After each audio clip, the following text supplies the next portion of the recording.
bien moi je me suis demandé en 86,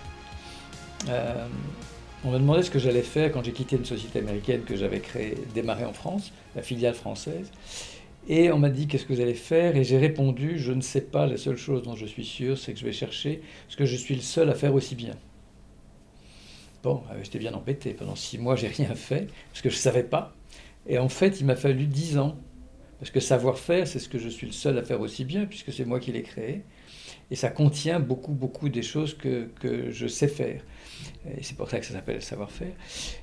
Mais il m'a fallu du temps pour trouver, parce que ce n'était pas prévu.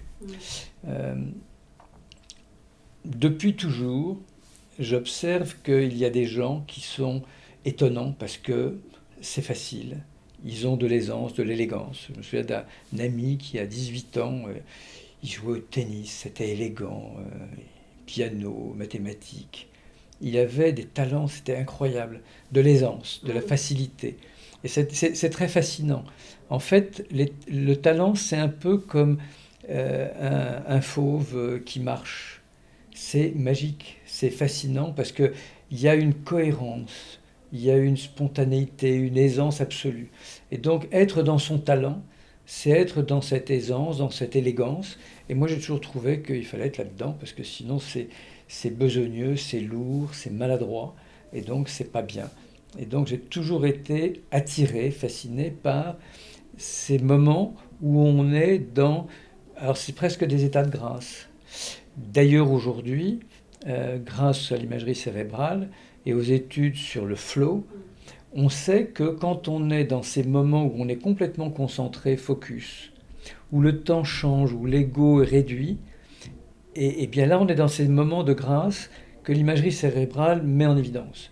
Donc on va bientôt pouvoir, grâce à l'imagerie cérébrale, vérifier que là, on est dans notre talent ou on n'y est pas.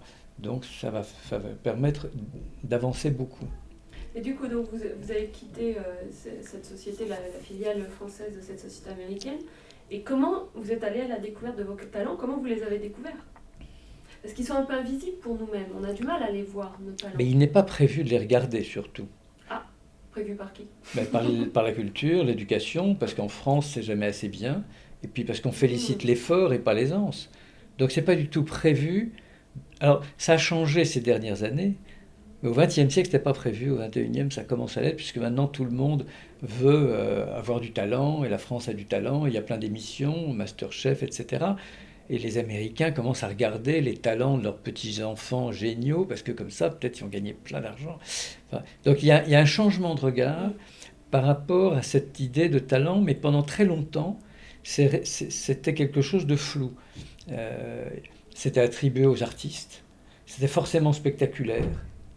Et donc, on ne pensait pas au talent dans l'entreprise. Avoir du talent, moi j'ai vu des hommes qui sont dans la logistique, ils ont une carte de France, ils maîtrisent ça absolument, avec une aisance formidable, et pour eux c'est tellement évident qu'ils n'en parlent pas. Mais l'entreprise est très contente. Mais ça n'est pas pris en compte dans le management, parce que en plus c'est compliqué, parce qu'on ne sait pas de quoi il s'agit. On ne sait pas le ranger. On ne sait pas quelles sont les catégories de talent. Donc, et puis alors, euh, en plus, oui, mais si mon talent c'est d'être artiste et de jouer de la trompette, mais moi je ne veux pas être. Et c'est toute la question du talent qui est compliquée parce que on peut avoir des talents dans des domaines qui ne nous intéressent pas. Enfin, Ah oui. euh, Oui, on peut avoir des talents avec les chiffres et être comptable, et pourtant ne pas avoir envie. s'embêter à être Oui. comptable. Oui. Et parce qu'on n'a pas trouvé la manière d'utiliser son talent qui correspond à notre ambition, à notre projet de vie. Ah oui, donc il faut rapprocher les talents de la Moi, vocation du projet de vie. moi, je suis un très bon mécanicien. Quand j'étais plus jeune, j'ai réparé des voitures et je réglais les moteurs de ma moto bien. J'avais pas appris, parce que quand on est dans nos talents, on apprend facilement. Et donc, j'avais pas pris de cours, mais je savais régler les soupapes de ma moto et puis après de ma voiture. Mais en même temps, j'emmerdais un peu ma famille quand j'étais dans mon moteur, parce que moi, j'oubliais tout. Je pouvais être sur un trottoir avec le moteur de ma moto démonté et passer 3 heures au milieu de la foule sans rien voir. Parce que quand on est dans nos talents, on ne voit plus rien, on est dedans. Et on est bien en plus, on est très content. Mais ce n'était pas pertinent par rapport à ma vie. Et donc j'ai compris que je ne voulais pas être garagiste, ce n'était pas mon projet, et qu'il fallait donc que j'applique mon talent à un autre objet que la mécanique voiture. Quel était ce talent justement dans la mécanique? Alors moi, c'est un talent de mécanique qui me permet aujourd'hui de démonter un ordinateur, un appareil photo, Ah oui? et de le remonter, ou un téléphone portable. Je peux jouer avec ça très facilement. Et comment ça s'applique Alors, dans votre métier par ben, exemple? dans la société de portage que j'ai créée, c'est une machine. Et c'est moi qui l'ai construit. Et pour moi, c'est facile. Et Donc vous pouvez faire de la mécanique avec les concepts aussi, vous voulez dire? Pas avec, forcément avec des choses concrètes comme un moteur. oui, mais avec des systèmes. Une entreprise, c'est des outils, c'est des ordinateurs qui font des choses. Fabriquer des feuilles de paye et fabriquer des factures. Donc comment vous l'appelez ce talent? Parce que c'est ça aussi, Alors justement, il j'ai faut le remarqué nommer. qu'il était dur de nommer les talents Mais quand bien ça sûr, s'appelle bien, Basogne. non mais parce que il n'y a pas de mots, il n'y a pas de vocabulaire, il n'y a pas, on ne se connaît pas la langue du talent. Alors c'est pour ça que dans le livre, j'ai créé la carte des talents pour proposer des registres qui permettent de s'y retrouver, mais sinon non, c'est pas prévu. Et c'est pour ça qu'on ne sait pas en parler, qu'on n'en parle pas. Si vous ne pouvez pas parler parce que vous n'avez pas le vocabulaire, Ça n'existe pas. ça n'existe pas. Et c'est un des phénomènes précis par rapport au talent. Tout le monde parle des talents en parlant en fait des hauts potentiels, des performants, mais personne ne sait parler du talent de chacun. Et c'est pour ça que j'ai écrit ce livre, parce que moi je travaille là-dessus depuis 30 ans, et je considère que aider quelqu'un à comprendre ce qu'il sait bien faire, quelle est sa musique. Une fois qu'on a compris quelle était sa musique, il faut savoir quel genre de musique on va faire et puis dans quel cours on va la jouer pour être applaudi. Mais il faut d'abord connaître sa musique. Donc moi j'ai une musique de mécanicien, mais j'ai compris que les moteurs, les objets, c'était pas mon terrain, alors que la mécanique humaine, ça c'est un sujet, c'est un univers sans limite et puis qui m'intéresse. Comment ça marche un être humain? Dans ce que vous dites, là vous prenez un talent assez large, on va dire, des mécaniques, qu'elles soient conceptuelles ou concrètes. Est-ce qu'on a une multitude de talents ou est-ce que ça, parce qu'on dirait que ce dont vous parlez s'applique à beaucoup de choses et pourrait être un peu comme ce dont on parlait de cette excellence ou d'une espèce de signature de quelque chose où on est très fort. Ou bien est-ce que vous êtes une multitude de talents qui fait une cartographie de talents On n'est pas une multitude de talents d'après mon observation et ma compréhension. Il se trouve que... Alors il y a les talents innés et les talents acquis. Pavarotti, Schumacher, Sébastien Loeb, ils ont une capacité à faire... Enfin, c'est un niveau d'intégration extraordinaire. On voit ça dans le sport, mais on voit ça dans l'art, on voit ça dans... Et il y a des gens qui ont un talent inné, dès le début. Et puis il y a des gens qui développent un talent ou qui acquièrent un talent, peut-être qu'il y a un bout d'inné qui s'est développé après, mais ça émerge à un moment donné. Alors, j'ai juste une question par rapport à ça, je suis désolée de vous interrompre. Mais du coup, comment vous faites la différence entre compétence et talent? Parce que je pensais qu'une compétence, c'est quelque chose d'acquis. Non, c'est quelque chose qui s'apprend. Alors, compétence, talent, on entend aussi parler des forces en psychologie positive. Alors, c'est différent. C'est quoi les différences entre ces différents termes? Force, ça peut être du courage, de la détermination, de la ténacité. C'est une qualité. Ça, ce sont des qualités. Et il est très important de distinguer les qualités, les valeurs, ceux qui nous inspirent, les moteurs. Parce que ça, c'est une autre partie de nous. On peut avoir beaucoup d'énergie, on peut avoir une énorme volonté et un tout petit talent. Ou un très grand talent et une toute petite volonté. Et les êtres humains, c'est ce mélange incohérent d'éléments, d'ingrédients, qui font que certains deviennent présidents de la République, et d'autres ont une vie tout à fait banale. Et ça, c'est la nature. Jacques Chirac est connu pour avoir été un animal politique hors du commun, avec une énergie hors du commun, mais aucune vision. Et donc, il y a une phrase célèbre qui exprime bien ça, c'est qu'il a gagné une élection et il a remercié son coach, Marie-France Garot. Et Marie-France Garot a dit « Tiens, c'est formidable, c'est la première fois que le cheval remercie le jockey ». Donc, cette architecture humaine est étonnante parce que c'est d'une variété infinie et toutes les configurations sont possibles. Alors, moi, ce que je dis simplement, c'est que tous, nous avons développé des facilités plus ou moins impressionnantes, mais qui existent, et que nous sommes généralement tous à l'aise dans au moins un, mais plutôt deux domaines. Moi, je vous parle de la mécanique, ça veut dire que j'ai une capacité à, à démonter et à remonter et à comprendre les mécaniques des choses. Ça veut dire que je suis dans le concret et je suis dans l'efficacité parce que c'est vrai que quand ma moto faisait un bruit qui m'allait pas, ça va pas. Et si la société de portage, j'entends des grincements, ça va pas non plus. Et donc je vais régler parce que je sais comment ça marche. Et un être humain, si j'entends que ça grince, eh ben, il faut que j'aille régler parce que c'est pareil.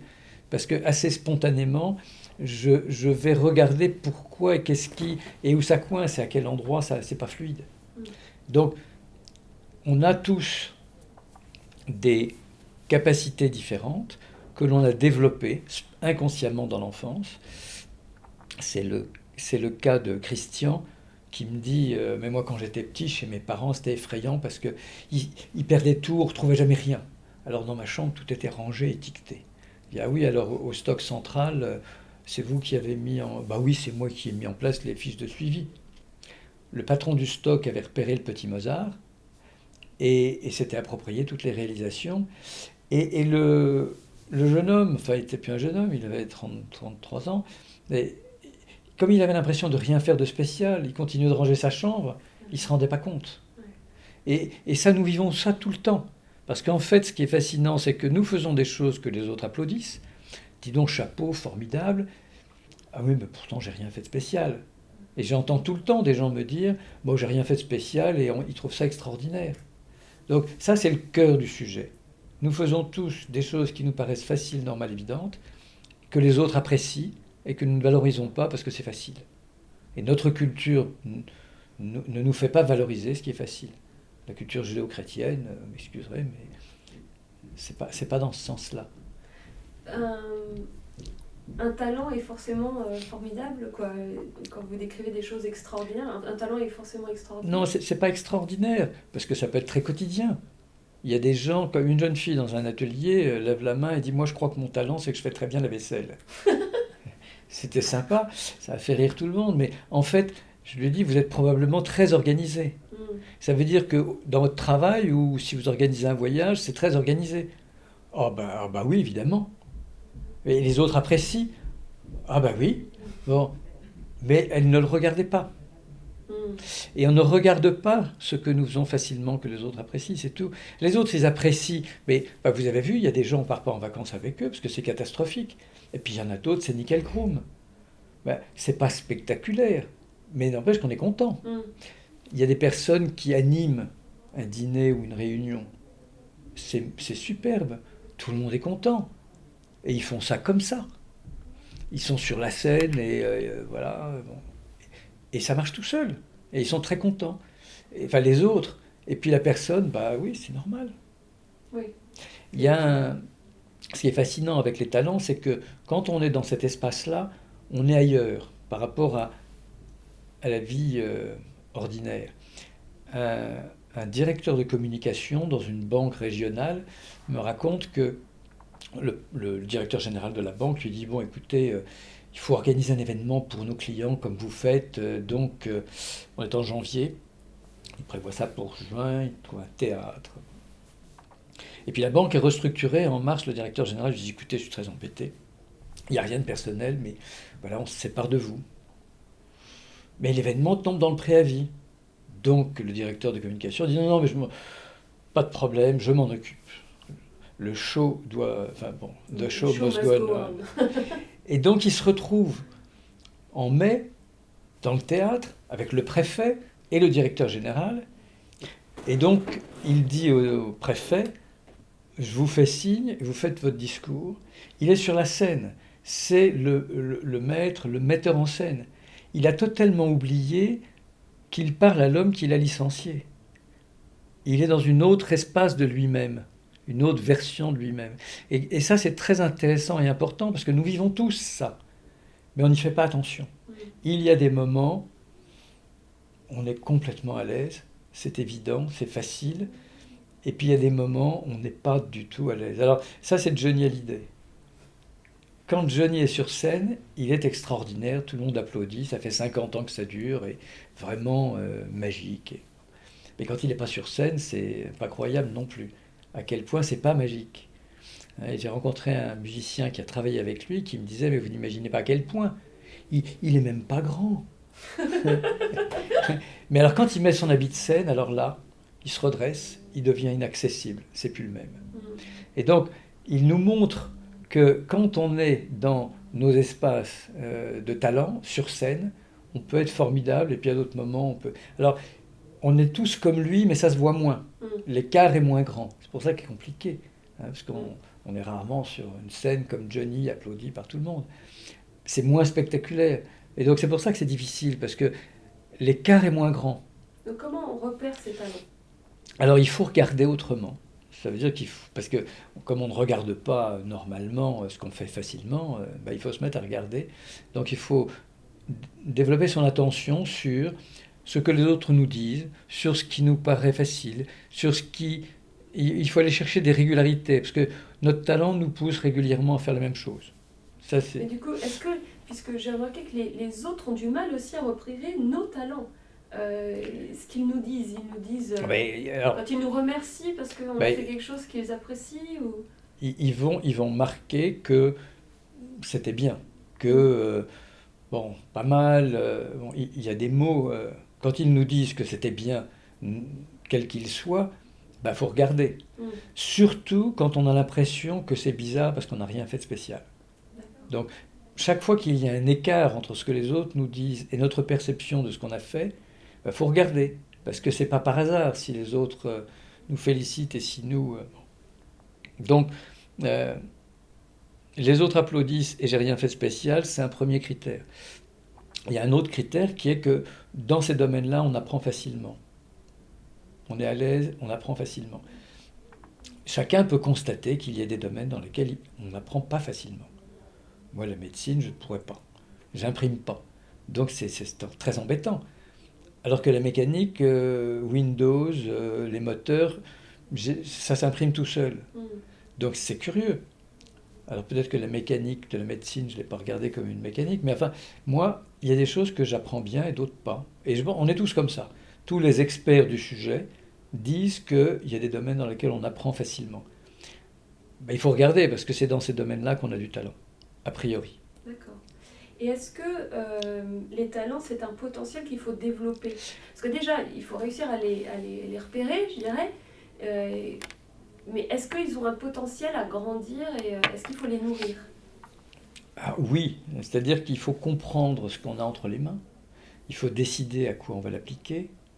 Il faut développer notre attention à cela, mettre cela au cœur de notre activité, mais aussi en fonction de ce qui nous intéresse.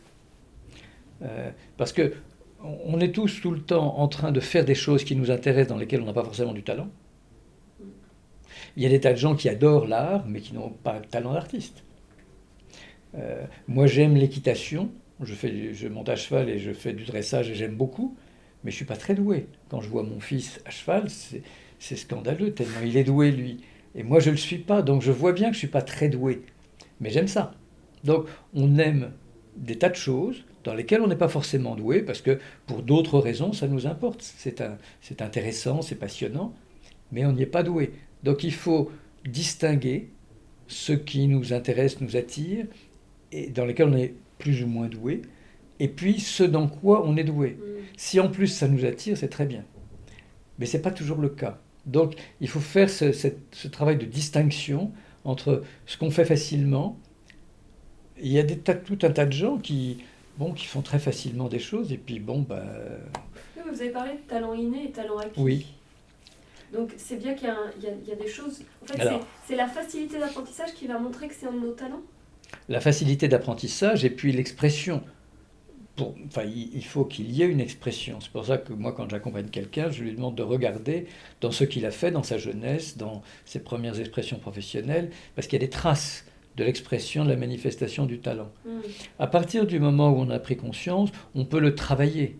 Parce qu'il est évident que Mozart, c'est magnifique, mais il faut encore écrire la musique.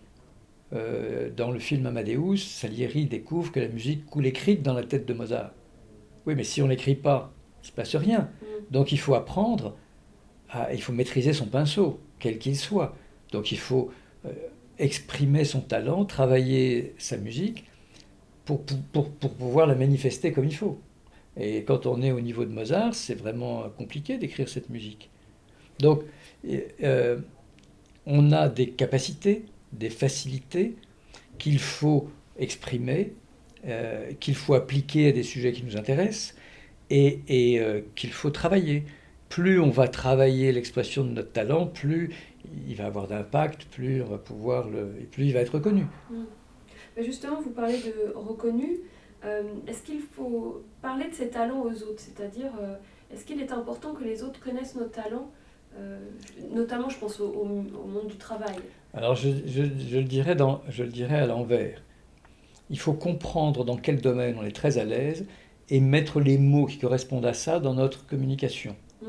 Sans parler de talent, mais quand quelqu'un qui est très efficace va parler de résultats, d'indicateurs, on ne va pas discuter parce qu'on va entendre que ça c'est fondé.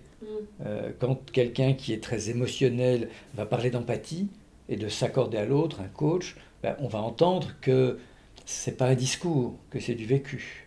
Donc il y a des mots qui correspondent au talent c'est des mots-clés, c'est comme sur Internet, c'est comme sur LinkedIn, il faut mettre les bons mots-clés qui nous correspondent. Et quand les gens nous rencontrent, quand on va évoquer ces sujets-là, ils vont sentir que c'est du vrai, que c'est du vécu. Et que c'est pas quelque chose d'extérieur, d'abstrait qu'on plaque sur nous-mêmes. Je me demandais, vous avez parlé de typologie des talents? Alors, donc il y a une typologie des talents, il y a une carte. J'ai proposé une carte parce que mon observation sur les différents registres de talents m'a permis de comprendre qu'il y avait différents registres. Et donc la carte des talents propose 5 grands registres qui correspondent à ce qu'aujourd'hui on appelle des intelligences. Aujourd'hui on parle d'intelligence émotionnelle, on parle d'intelligence collective, au-delà de l'intelligence conceptuelle classique, et puis au-delà de l'intelligence de l'action qui est très régulière dans les entreprises. On est dans l'efficacité. Ça, c'est l'intelligence du concret, de l'action. Et puis, il y a l'intelligence plus complexe qu'est l'intuition, qui est quelque chose d'extrêmement important. Aujourd'hui, on sait bien que les visionnaires, c'est bien, parce que ça permet quand même de voir plus loin. Et donc, les stratèges, et puis les gens qui ont des valeurs, du sens, des principes, qui tirent vers le haut, qui inspirent. Ça, c'est un autre registre. D'accord. Et je me demandais aussi s'il y avait... les talents étaient répartis en fonction, par exemple, je pense à différentes générations, le genre qu'on a, ou vraiment il n'y a pas d'information. Les talents ne reconnaissent pas ce genre de choses. Non, mais il n'y a pas d'information. Ah oui, on ne sait pas. On ne sait pas, parce que d'abord, on ne sait pas de quoi on parle. On ne sait pas si, par exemple, les femmes ont plutôt des talents dans cette... On ne peut pas dire ça. On ne sait pas. Non, parce qu'il n'y a pas de statistiques. Ouais. Donc, il n'y a aucune information. Mon expérience, c'est que ce n'est pas le problème, parce que ce sont des capacités que les uns et les autres développent à partir de l'enfance. Et quand on aura des milliers de cas en Amérique du Nord, en Europe, en Asie, les hommes, les femmes, les grands, les petits, on pourra peut-être extraire des régularités, mais pour l'instant, on en est incapable. Okay. Peut-être dernière question, j'aimerais savoir si vous avez vu, quelle est la place des talents aujourd'hui dans l'entreprise? Est-ce que vous voyez une évolution par rapport à la façon dont on les regarde et peut-être la façon dont on les, entre guillemets, exploite? J'aime pas trop ce mot, c'est un peu... Mais dans les métiers autrefois, les gens savaient repérer les talents. Parce que dans les métiers qui existaient il y a 50 ans, les maîtres reconnaissaient bien les talents de leurs apprentis, pour dire ça comme ça. Et donc ceux qui étaient plutôt bons là, on les mettait, ceux qui étaient manchots, on leur demandait pas de faire des trucs manuels, etc. Donc il y avait mais à partir des métiers, et pour les métiers, il y avait une espèce de reconnaissance naturelle des facilités des uns et des autres. Et donc, probablement qu'on savait reconnaître que lui, il était meilleur dans l'animation d'équipe que lui. Et donc, il vaut mieux lui demander à lui. Donc, c'était probablement naturel. Les entreprises industrielles ont segmenté le travail et on est passé à autre chose, puisque ce sont les activités qui ont normé le travail et non plus les capacités des hommes et leurs capacités. L'industrie, c'est les temps modernes, c'est des tâches découpées. Donc là, on est sorti complètement d'une recherche de talent, parce que y a un grand dirigeant qui a dit, du moment que les process sont bien définis, on peut mettre n'importe quel connard. Un grand dirigeant français qui a dit ça. Donc, on a voulu industrialiser, processer, mettre tout en machine, comme ça on n'a plus besoin de l'humain, parce que l'humain c'est emmerdant, ça a des émotions et tout, il faut le gérer. Donc il y a eu une période industrielle qui n'était pas très positive. Et puis avec les activités de service, l'élément humain est redevenu extrêmement important, parce qu'on est plus dans la relation, dans l'échange, et là il faut que l'individu contribue. Donc avec les services, on a changé, on est revenu vers l'humain. Et aujourd'hui, on commence à parler de talent, mais une entreprise est très très embarrassée. Parce que, mais qu'est-ce que je vais en faire, moi? Si je sais que son talent, c'est de faire de la peinture, alors on démarre. Les entreprises ne savent pas encore très bien comment utiliser le talent de cette personne dans des activités qui peuvent être périphériques à l'entreprise, dans lesquelles lui, il va trouver un grand accomplissement, parce que les relations de l'entreprise avec son environnement urbain ou environnemental ou sociétal, il y a là plein d'activités qui demandent plein de talents différents. Et demander à des personnes qui ont ces talents-là de le faire, ça va être pour eux un sentiment d'accomplissement, et ça va les motiver, et donc ils vont être très contents. Les seniors, par exemple, dont on ne sait pas quoi faire, ben, il va bien falloir les occuper à des choses dans lesquelles ils sont à l'aise et qui peuvent être utiles pour l'entreprise dans des activités qui ne sont pas le cœur du métier, la production du bien ou du service, mais qui font partie de toutes les activités de l'entreprise. Et aujourd'hui, elles font des tas de choses, les entreprises, au-delà du cœur de métier. Et donc, il y a des besoins extrêmement variés. Quand j'étais chez Le Nôtre, il y avait une personne qui s'occupait de la cave des vins de la direction. On faisait des dégustations sans arrêt, évidemment, dans le bureau principal de Le Nôtre, qui était la salle à manger. Et cette femme n'était pas du tout reconnue, elle était un peu bourrue. Et puis j'ai découvert, en discutant avec elle, qu'elle avait une plume extraordinaire, qu'elle écrivait sans arrêt des billets de très grande qualité. Alors j'ai fait en sorte qu'elle puisse écrire dans le journal de l'entreprise. Et tout le monde a su qu'elle écrivait des billets formidables, que c'était une artiste. Et le regard a changé. Et donc cette femme s'est sentie reconnue, elle était beaucoup plus à l'aise. Donc c'est pas compliqué, éventuellement, de reconnaître le talent de quelqu'un, à quelque niveau que ce soit, et de changer les relations et d'enrichir l'entreprise. Mais ça, c'est tout un travail qui n'est pas encore commencé. Mais ça, donc juste pour savoir, vous présagez que ça va passer par quelle étape? Qu'est-ce qu'il va falloir mettre en place dans les entreprises pour pouvoir utiliser les talents? Alors les entreprises sont confrontées en même temps à les nouvelles générations qui se comportent autrement, qui veulent être reconnues, et elles sont très rapidement connectées avec ce qu'elles font facilement. Et donc les entreprises vont devoir intégrer cette dimension d'aisance, de spontanéité. En même temps, c'est de l'efficacité, parce que quand quelqu'un est dans son domaine d'excellence, il est très productif.